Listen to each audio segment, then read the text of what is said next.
پڑھا ہے۔ ابھی ہم 7واں سپارہ شروع کرتے ہیں، آخری سپارہ آج کا۔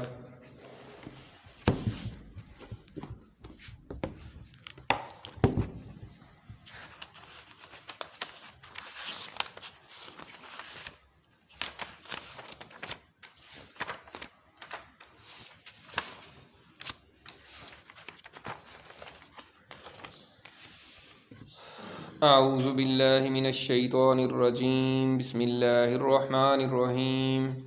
وَإِذَا سَمِعُوا مَا أُنزِلَ إِلَى الرَّسُولِ تَرَىٰ أَعْيُنَهُمْ تَفِيضُ مِنَ الدَّمْعِ مِمَّا عَرَفُوا مِنَ الْحَقِّ يَقُولُونَ رَبَّنَا آمَنَّا فَاكْتُبْنَا مَعَ الشَّاهِدِينَ وَمَا لَنَا لَا نُؤْمِنُ بِاللَّهِ وَمَا جَاءَنَا مِنَ الْحَقِّ وَنَطْمَعُ أَن يُدْخِلَنَا رَبُّنَا مَعَ الْقَوْمِ الصَّالِحِينَ فَأَثَابَهُمُ اللَّهُ بِمَا قَالُوا جَنَّاتٍ تَجْرِي مِن تَحْتِهَا الْأَنْهَارُ خَالِدِينَ فِيهَا وَذَلِكَ جَزَاءُ الْمُحْسِنِينَ۔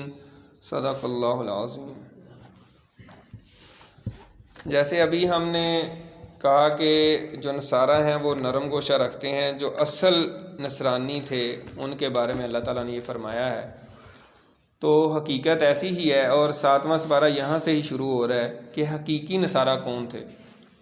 چھٹے پارے کی آخری آیت میں بتایا گیا تھا کہ جو حقیقی نصارہ ہیں وہ اپنے دلوں میں مسلمانوں کے لیے قدر نرم گوشہ رکھتے ہیں۔ اب 7ویں پارہ کے شروع میں بھی بعض نصارہ ہی کا ذکر ہے جو قرآن سن کر اپنے آنسوؤں پر قابو نہیں رکھ پاتے اور بے اختیار ان کی آنکھیں چھلکنے لگتی ہیں۔ تو جیسے ابھی ہم نے کہا کہ اب وہ نصارہ نہیں رہے، لیکن بعض لوگوں سے سنا ہے کہ جو دیہات وغیرہ میں لوگ رہتے ہیں، یورپ کے دیہات وغیرہ میں، شہروں میں تو ملحد ہو گئے ہوئے ہیں، دہری ہو گئے ہیں، یہ اس طرح کے لوگ ہیں، یا نئی تہذیب کے رنگ میں رنگے گئے ہیں، لیکن جو ان کے دیہات وغیرہ میں لوگ ہیں، پرانے یعنی طرز کے جو ان کی تہذیب ہے، تو اس میں کافی لوگ ایسے ہیں یعنی اس طرح کی سوچ رکھنے والے، جن کے نرم دل لوگ ہیں، اور اس طریقے سے یہ بھی نہیں ہے کہ سارے کے سارے ایسے ہیں۔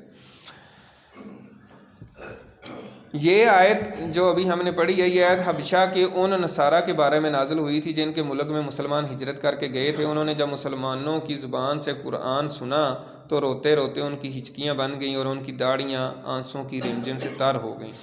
اور بڑا سیرت النبی آپ مطالعہ کریں تو اس میں بڑا وہ تفصیل سے بیان کیا جاتا ہے کہ جب حضرت جو ہے نا جعفر بن طیار رضی اللہ تعالیٰ عنہ نے سورہ مریم کی تلاوت کی تو جو نجاشی تھا، جو ان کا بادشاہ تھا، اس کی آنکھوں سے آنسو آ گئے، اور اس نے زمین سے ایک تنکا اٹھا کے کہا کہ بالکل اتنا بھی فرق نہیں جو آپ نے بیان کیا حضرت عیسیٰ علیہ السلام کے بارے میں، اتنا بھی فرق نہیں ہے، میں بالکل اس پہ ایمان رکھتا ہوں۔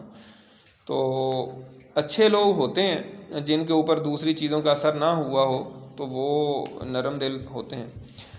اصل میں اللہ کے کلام میں تاثیر ہی ایسی ہے کہ اگر ایسے دل اسے سنیں جو بغض اور کینہ سے خالی اور خوف و خشیت سے ممور ہوں تو جسم کے رونگٹے کھڑے ہو جاتے ہیں اور آنکھوں سے آنسو چھلک ہی پڑتے ہیں۔ یعنی کوئی بھی شخص، اب دیکھیں ہم مسلمان ہیں، ہماری یہ کتاب ہے، ہماری یہ روحانی رہنمائی کے لیے ہے، ہمارے لیے گائیڈ میپ ہے، تو اگر ہم بالکل بغض کینہ سے خالی ہو کے خوف سے، اللہ کی خشیت سے ڈر کے، اس کو سمجھ کے غور سے پڑھیں گے تو ہمارے اوپر بھی اس کا اثر ہوگا۔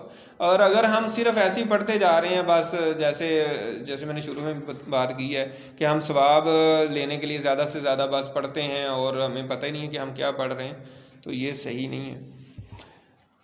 حقیقی نصارہ کے کلام اللہ سے متاثر ہونے اور رونے دھونے کا حال بتانے کے بعد شرعی مسائل ذکر کیے گئے ہیں، کیونکہ یہ مدنی صورت ہے۔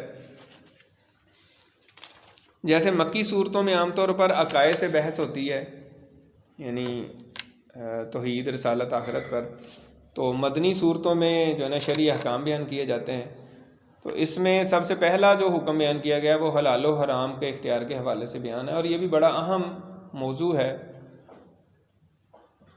کسی چیز کو حلال یا حرام قرار دینے کا اختیار صرف اللہ کے پاس ہے، اس لیے مسلمانوں کو حکم دیا گیا ہے کہ جن پاکیزہ چیزوں کو اللہ نے حلال قرار دیا ہے تم نہ تو انہیں حرام سمجھو اور نہ ہی ان کے استعمال کرنا ان کو چھوڑ دو. یعنی اللہ تعالیٰ نے جو چیزیں حلال قرار دی ہیں ان کو حرام بھی نہ اس کو سمجھے اور ان کو چھوڑ بھی نہ دے کہ یہ چیز تو میں کھاتا ہی نہیں ہوں جی، میں نے نہیں کبھی کھانی. تو یہ رویہ صحیح نہیں ہے. اس حوالے سے میں جو بات کرنا چاہ رہا تھا وہ یہ ہے کہ اس میں بہت احتیاط کی ضرورت ہے. بعض اوقات ہم ایسی باتیں کر رہے ہوتے ہیں، ہم کہتے ہیں نہیں نہیں وہ فلاں چیز حلال ہے وہ حرام ہے. بعض میں نے خود کئی دفعہ ڈسکشن میں یہ سنا ہے، لوگ آپس میں بات کر رہے ہوتے ہیں اور کسی چیز کے کسی پرندے کے بارے میں فار ایگزامپل آپ کہہ رہے ہوتے ہیں نہیں وہ حلال ہے وہ حرام ہے. تو اس میں بہت احتیاط کی ضرورت ہے. حرام اور حلال کا اختیار اللہ کو ہے. اگر کسی چیز کا پوچھنا ہے تو کسی مفتی سے پراپر طریقے سے پوچھیں. ایسے ہی جو ہے نا اس کو ایزی نہیں لینا چاہیے کہ کسی چیز کے بارے میں ہم کہتے ہیں ہاں یہ حلال ہے یہ حرام ہے، فلاں پرندہ حلال ہے فرام حلال ہے، ہاتھی حلال ہے فلاں، مطلب ایسے میں نے بحث سنی ہے. تو اس میں بہت احتیاط کی ضرورت ہے. اسی طرح قسموں کے بارے میں بیان ہے. لغو قسم جو ہے یعنی ایسی قسمیں اٹھاتے رہنا، اگر صحیح جان بوجھ کے قسم اٹھائی ہے تو اس کے اوپر کفارہ ہوگا، لیکن ویسے ہی اگر منہ سے قسم نکل جاتا ہے تو اس پہ کفارہ نہیں ہوگا. اگر جان بوجھ کے یعنی سوچ سمجھ کے قسم اٹھائی ہے پھر وہ اس پہ عمل نہیں کیا تو پھر اس کا کفارہ دینا ہوگا. اس کے بعد کچھ شیطانی عملوں کا بیان ہے. شراب، جوا، بوت اور پانسے یہ قطعی حرام اور شیطانی عمل ہیں. ان کے ذریعے شیطان مومنوں کے دلوں میں بغض و عداوت کے بیج بوتا ہے اور انہیں اللہ کے ذکر اور نماز سے روک دیتا ہے. یہ تھوڑا سا اس پہ غور کرنے کی ضرورت ہے کہ یہاں 4 چیزوں کے بیان ہے. شراب، جوا، بوت اور پانسے یہ اللہ کے ذکر سے اور نماز سے روک دیتے ہیں، اس لیے منع کیا جا رہا ہے.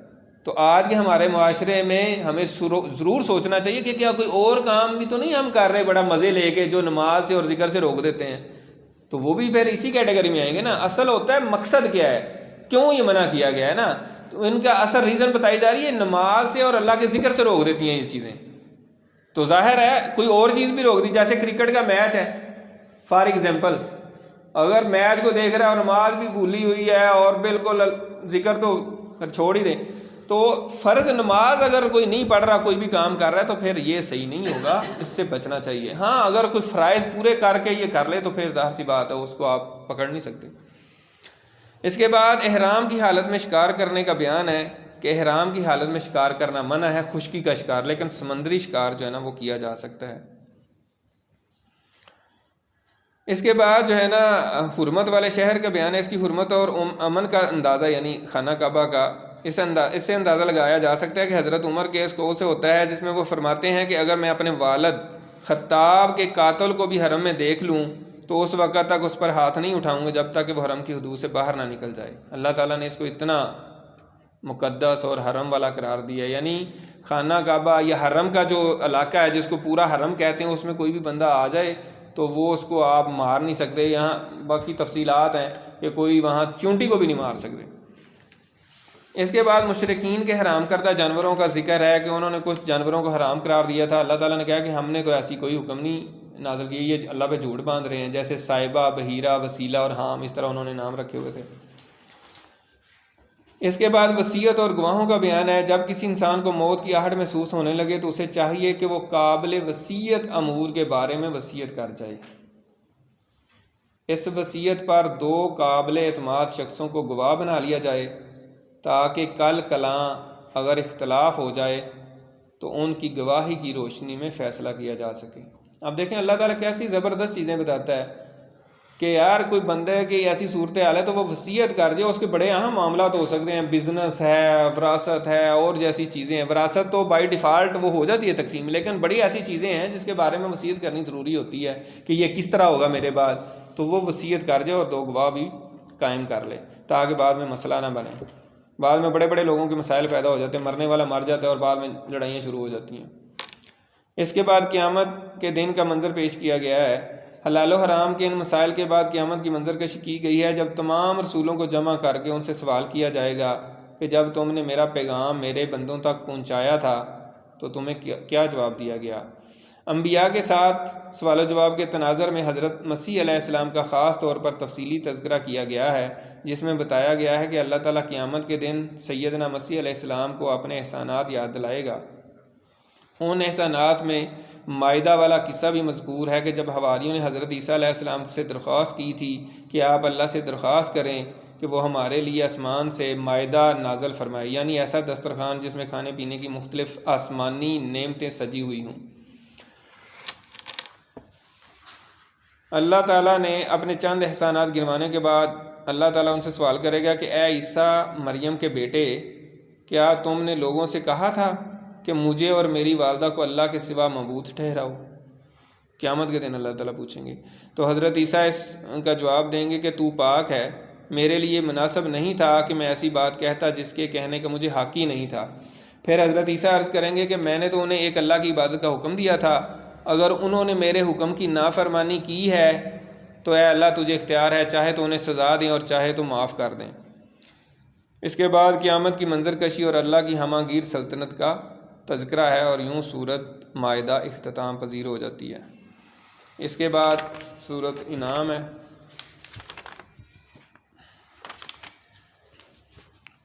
سورت انعام جو ہے اب مکی صورتوں کا دور شروع ہو گیا۔ مکی صورت ہے، اس میں 165 آیات اور 20 رکوع ہیں۔ اس میں جیسا کہ ہم نے ذکر کیا تھا کہ مکی صورتوں کا بنیادی مضمون ہوتا ہے توحید، رسالت اور آخرت۔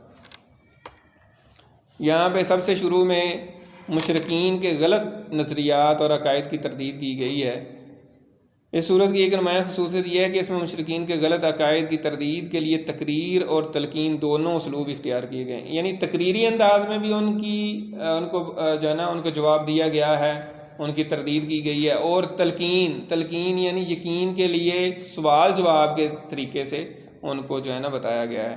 تو اسلوب تقریر کا مطلب یہ ہے کہ اللہ تعالیٰ کی توحید اور قدرت و عظمت کے دلائل کو ایسے مسلم اصولوں کی صورت میں پیش کیا جاتا ہے کہ ان کا انکار ایسا انسان کر ہی نہیں سکتا جسے اللہ تعالیٰ نے قلب سلیم اور عقل صحیح سے نوازا ہو، یعنی جس کا دل ٹھیک ہے اور اس کی عقل بھی ٹھیک کام کرتی ہے وہ پھر انکار نہیں کر سکتا۔ اور ایسا آج کے دور میں بھی ہو رہا ہے، جو بڑے بڑے سائنسدان اور ایسے لوگ جو ریسرچ کرتے ہیں اور باقی ان کا دل ٹھیک ہے، وہ نیوٹرل رہتے ہیں اور وہ کہتے ہیں یار جو بات سمجھ میں آئے گی وہ ماننی ہے، تو وہ پھر مان بھی لیتے ہیں۔ کئی ایسے ہیں جو مان بھی لیتے ہیں، مسلمان بھی ہو جاتے ہیں، لیکن جو ہٹ دھرم قسم کے ہوتے ہیں جن کے دماغ میں بیٹھا ہوتا ہے کہ نہیں خدا ہے ہی نہیں ہے اور کچھ بھی نہیں ہے، تو وہ نہیں مانتے۔ اس کے بعد اسلوب تلقین کا بیان ہے، جس کو اسلوب یقین بھی کہا جاتا ہے۔ اسلوب یقین کا حاصل یہ ہے کہ اللہ تعالیٰ اپنے رسول کو ایسے دلائل سکھاتا ہے جن کا منکرین کے پاس کوئی جواب نہیں ہوتا اور وہ شرمندگی کے سوا اور کچھ بھی نہیں کر سکتے۔ یہ سلوک عام طور پر سوال و جواب کی شکل میں ہوتا ہے۔ مثلا پہلا سوال ان سے آپ صلی اللہ علیہ وسلم کو اللہ تعالیٰ نے کہا آپ ان سے سوال کیجئے کہ آسمان اور زمین میں جو کچھ ہے یہ کس کا ہے؟ مشرکین سے آپ پوچھیں۔ ظاہر ہے کہ دل سے تو مشرکین بھی تسلیم کرتے تھے کہ سب کچھ اللہ ہی کا ہے، لیکن زبان سے اعتراف کرنے میں انہیں حجاب ہوتا تھا، اس لیے فرمایا گیا کہ آپ خود ہی جواب دیجئے کہ سب کچھ اللہ ہی کا ہے۔ پھر دوسرا سوال ان سے پوچھیں کہ سب سے بڑھ کر شہادت کس کی ہے؟ تو پھر جواب دیا گیا کہ سب سے بڑی شہادت جو ہے نا وہ اللہ کی، اللہ ہی میرے اور تمہارے درمیان گواہ ہے۔ اس کے بعد توحید و رسالت کا بیان ہے کہ اس صورت کی ابتدا اللہ کی حمد و ثناء اور عظمت اور توحید سے ہوتی ہے۔ توحید کے ساتھ رسالت کا ذکر بھی ضروری ہے۔ منکرین کی عادت یہ ہے کہ رسول اللہ صلی اللہ علیہ وسلم جو بھی دلائل و براہین ان کے سامنے پیش کرتے ہیں یہ ان سے اعراض کرتے ہیں اور جواب میں کٹ حجتی کے طور پر کہتے ہیں کہ اس نبی پر کوئی فرشتہ کیوں نہیں اتارا گیا، یعنی جب ان کو دلائل سے بات سمجھائی جاتی ہے تو پھر وہ اور طرف چلے جاتے ہیں کہ کوئی فرشتہ کیوں نہیں اترا، کوئی ساتھ فرشتہ ہوتا پھر ہم مانتے، یا کوئی آپ ایسا معجزہ کر کے دکھا دیں۔ تو جن لوگوں نے کوئی بات نہیں ماننی ہوتی پھر ادھر ادھر کی باتیں کرتے ہیں، وہ پھر اس طرح کی کٹ حجتیاں کرتے ہیں۔ اس کے بعد حضرت ابراہیم علیہ السلام کا پھر دوبارہ سے ذکر ہے۔ اس میں کوئی شک ہی نہیں کہ حضرت خلیل علیہ السلام شرک میں ڈوبی ہوئی دنیا میں روشن مینار تھے۔ انہوں نے جب سورج، چاند، ستاروں اور ہاتھوں سے بنائے گئے بتوں کو معبود تسلیم کرنے سے انکار کر دیا اور رب واحد کی کبریائی پر ایمان کا اعلان کیا تو انہیں سب سے پہلے اپنے والد ہی کی مخالفت کا سامنا کرنا پڑا، مگر انہوں نے اس مخالفت کی کوئی پرواہ نہ کی اور دعوت توحید کا سلسلہ جاری رکھا۔ یہ بہت مشکل ہوتا ہے، دنیا کا مشکل ترین کام یہ ہوتا ہے کہ آپ کے والد کچھ اور کہہ رہے ہوں اور آپ اگر حق پر ہیں تو آپ ان کی مخالفت مول لے کے چل سکیں، یا آپ کے بیٹا، آپ کی اولاد کچھ اور کہہ رہی ہے تو آپ کہتے ہیں نہیں یار کہتا تو میرا بیٹا ٹھیک ہی ہے، آخر کار آپ سرنڈر کر دیتے ہیں۔ اور پھر تھوڑا سا نا آپ اپنے اندر گنجائش پیدا کرنے کی کوشش کرتے ہیں. حق پہ رہنا اس صورت میں بہت مشکل ہوتا ہے.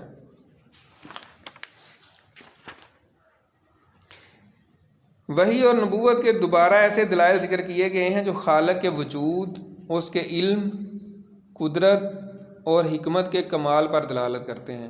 جیسے کہ ہم نے عرض کیا ہے کہ یہ مکی صورت ہے، اور مکی صورتوں میں اللہ تعالیٰ کی توحید کے دلائل ہیں، رسالت کے دلائل ہیں اور آخرت کے دلائل ہیں. تو یہاں پہ اللہ تعالیٰ کی کمال، حکمت اور اللہ تعالیٰ کی قدرت کے دلائل بیان کیے گئے ہیں.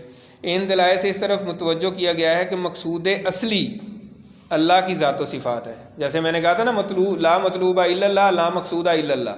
تو یہ مقصود اصلی اللہ کی ذات و صفات ہے اور اس کے افعال کی معرفت ہے. لیکن مکہ کے کفار ان دلائل میں تو غور و فکر نہیں کرتے تھے، البتہ مختلف قسم کے معجزات کا مطالبہ کرتے رہتے تھے کہ اگر ہمیں فلاں معجزہ دکھا دیا جائے تو ہم ایمان قبول کر لیں گے.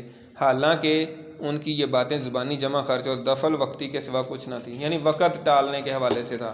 وہ سیریس نہیں تھے کہ واقعی ان کو معجزہ دکھایا جاتا تو وہ ایمان لے آتے.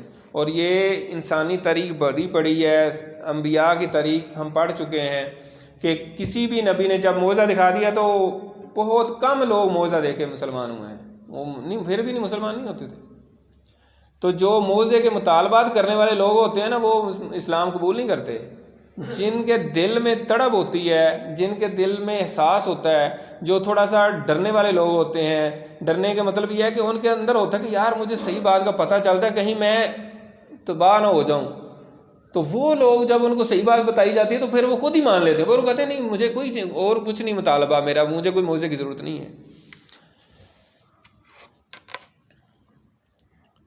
اب یہاں کافر اور مومن کی نظر کا فرق بیان کیا گیا کہ مومن کس طرح دیکھتا ہے دنیا کو اور آخرت کو، اور کافر کس طرح دیکھتا ہے. حقیقت یہ ہے کہ صاحب طلب معجزہ کا مطالبہ نہیں کرتا، یا صاحب علم جو ہے نا وہ اس کا مطالبہ نہیں کرتا. وہ جدھر نظر اٹھاتا ہے اللہ کے وجود اور قدرت کی نشانیاں واضح طور پر دکھائی دیتی ہیں. اس کائنات پر کافر بھی نظر ڈالتا ہے اور مومن بھی نظر ڈالتا ہے، لیکن دونوں کے نظر ڈالنے میں زمین و آسمان کا فرق ہے. کافر دیکھتا ہے تو اسے پوری کائنات مادی اسباب میں جکڑی ہوئی دکھائی دیتی ہے، یعنی وہ صرف مادہ پرستانہ سوچ کے مطابق دیکھتا ہے کہ یہ مٹیریل ہے، یہ ہوگا تو اس طرح ہوگا، لیکن وہ اللہ کی قدرتوں کو نہیں دیکھتا. لیکن جب ایک مسلمان دیکھتا ہے تو اسے ہر چیز اور ہر مرحلے میں قدرت کی کارفرمائی نظر آتی ہے. یعنی کہ وہ کہتا ہے کہ یار میرے اللہ نے یہ کیا، میرے اللہ نے وہ کیا، یار اللہ تیرا شکر ہے تو نے بارش کر دی، کتنا اچھا موسم ہو گیا. یہ بڑی ایمان والی بات ہے. یہ اگر ہم ایسے بات کرتے ہیں نا، یہ ایمانی بات ہے، یہ ایمان کی بہت خوبصورت بات ہے جب ہم کہتے ہیں یا اللہ تیرا شکر ہے کتنی تو نے بارش کر دی. حدیث میں آتا ہے کہ ایک دفعہ بارش ہوئی تو آپ نے فرمایا کہ کوئی بندہ کافر ہو گیا، کوئی مسلمان ہو گیا، مسلمان رہ گیا. تو صحابہ نے پوچھا کہ کیا مطلب؟ آپ نے فرمایا جس نے کہا کہ فلاں ستارے کی وجہ سے یہ بارش ہوئی ہے تو وہ تو کافر ہو گیا، اور جس نے کہا کہ اللہ تعالیٰ نے یہ بارش برسائی ہے تو وہ مسلمان ہے. تو یہ بات بڑی اہم ہے. ہم اللہ تعالیٰ کا جب شکر ادا کرتے ہیں، یہ بڑی ایمان کی صفت ہے. اس کی مثال بھی یہاں بیان کی گئی ہے. مثال کے طور پر جب وہ پھل کو دیکھتا ہے کہ رنگ اور خوشبو، چھوٹا اور بڑا، کھٹا اور میٹھا ہونے کے اعتبار سے کیسے ایک حال سے دوسرے حال کی طرف منتقل ہوتا ہے. ابتدا میں کوئی کڑوا اور نمکین ہوتا ہے اور کوئی کھٹا یا پھیکا ہوتا ہے، لیکن جوں وہ پکتا جاتا ہے اس میں مٹھاس اور لذت آتی جاتی ہے. تو اس سے وہ پھر ایمان جو ہے نا اس کا بتاتا ہے. جب ایک مومن ایمانی نظر سے دیکھتا ہے اور غور و تدبر کرتا ہے تو بے ساختہ پکار اٹھتا ہے سبحان اللہ، کیا بات ہے یار، اللہ تعالیٰ نے دیکھو کیسا زبردست جو ہے نا یہ انگور جو ہے نا اللہ تعالیٰ نے بنائے، یہ سیب اللہ تعالیٰ نے بنائے، یہ انار اللہ تعالیٰ نے، کیسے یار اتنے خوبصورت، کیسے اس کے اندر اس کے دانے لگائے ہوئے ہیں، کیسا ڈیزائن کیا ہوا ہے. پھر بندہ کہتا ہے سبحان اللہ. تو یہ ایمان والوں کی نشانی ہوتی ہے. اسی لیے یہاں زمین سے اگنے والی مختلف چیزوں اور پھلوں کا ذکر کرتے ہوئے فرمایا گیا ہے یہ چیزیں جب پھلتی ہیں تو ان کے پھلوں پر، اور جب پکتی ہیں تو ان کے پکنے پر نظر کرو، غور و فکر تو کرو یہ کیسے ہو رہا ہے، یہ کون کر رہا ہے، اس کے پیچھے کون ہے، کون ڈیزائنر ہے، کون چلا رہا ہے، کون یہ بنا رہا ہے، کون ایک ہی پانی سے مختلف پھل نکلتے ہیں، ان کے مختلف ٹیسٹ ہوتے ہیں، یہ کون کر رہا ہے؟ یہ اللہ تعالیٰ کر رہا ہے. ان میں ان لوگوں کے لیے جو ایمان لائے ہیں اللہ کی قدرت کی بہت ساری نشانیاں ہیں. وآخر دعوانا ان الحمد للہ رب العالمین. سبحانک اللہم و بحمدک نشہد ان لا الہ الا انت نستغفرک و نتوب الیک. اللہ تعالیٰ سے دعا ہے کہ ہم نے جو کچھ پڑھا ہے ہمیں اللہ تعالیٰ عمل کرنے کی توفیق عطا فرمائے. جزاک اللہ خیر.